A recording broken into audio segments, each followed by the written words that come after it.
Hello বন্ধুরা, welcome back to my channel. তোমরা সবাই কেমন আছো বন্ধুরা? আশা করছি সবাই ভালো আছো। আর আজকের ভিডিওটা কিন্তু সকাল সকাল শুরু করে দিলাম। তো তোমরা দেখতেই পাচ্ছ সকাল সকাল শুরু করে দিলাম। আর দেখো সকালবেলায় তো প্রচণ্ড কাজ থাকে, সেগুলো তোমাদের সাথে শেয়ার করছি। ভালো লাগলে অবশ্যই পাশে থাকবে।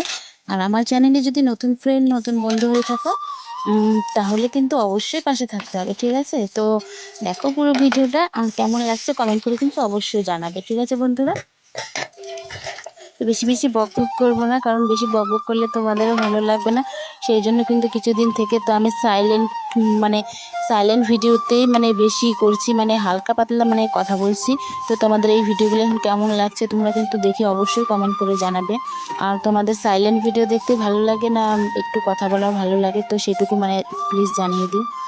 ঠিক আছে বন্ধুরা? তো এর আগের ভিডিওতে আমি তো প্রচুর বকবক করেছি। তো এখন একটু চেঞ্জ করেছি ভিডিওটা, যে একটু সাইলেন্ট, একটু চুপ থাকছি আর মাঝে মাঝে একটু কথা বলছি। তোমাদের এই ভিডিওটা কেমন লাগছে তো অবশ্যই কমেন্ট করে জানাবে, ঠিক আছে? আর দেখো এদিকে সকালবেলা উঠে আজকে কি কাজে লেগে পড়েছি। তো সামনেই তো দুর্গাপুজো জানো। আর এদিকে ফুল গাছের যত্ন নেওয়া তো আমার মেয়ে খুবই ভালোবাসে ফুলের গাছ, ওই লাগায় সব কিছু। ফুলের গাছ আমাকে লাগাতে হয় না, আমার মেয়েই লাগায়।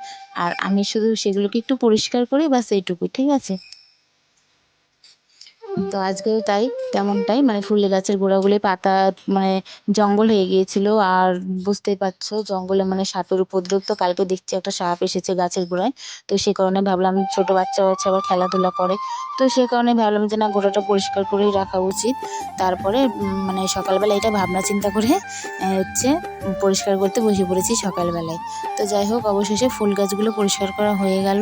আর তো এখন নোংরাটা ফেলে দিতে যাচ্ছি। আর তোমরা কে কোথা থেকে দেখছো অবশ্যই লাইক কমেন্ট করে জানিয়ে দিও, ঠিক আছে বন্ধুরা?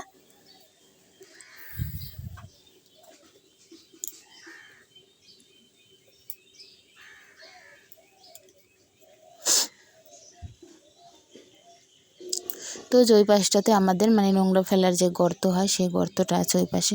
কারণ আগে গর্ত ছিল না, আগে হচ্ছে প্লেন ছিল, সেই গর্তটা করা হয়েছে, আমরাই করেছি। তো আমি আর আমার বর দুজনে মিলেই করেছি। ঘরে যখন ঘরটা তুলি তখনকার মাটি দিয়েছি দুজনে মিলে, সারাদিন কোদাল কুবিয়ে কুবিয়ে মাটি দিয়ে দিয়ে ঘরের মধ্যে দিয়েছি। তো সেই জন্য ওইদিকে গর্তটা হয়েছে, আর আগে গর্তটা ছিল না। আর এদিকে আমরা ট্যাপ কলের জলেই কিন্তু কাজ করি বেশিটা, কারণ টিউবওয়েলের জলে কাজ করি না, আর খাইও না, জামা কাপড় ধুতে পারি না, প্রচণ্ড আয়রন জানো তো বন্ধুরা।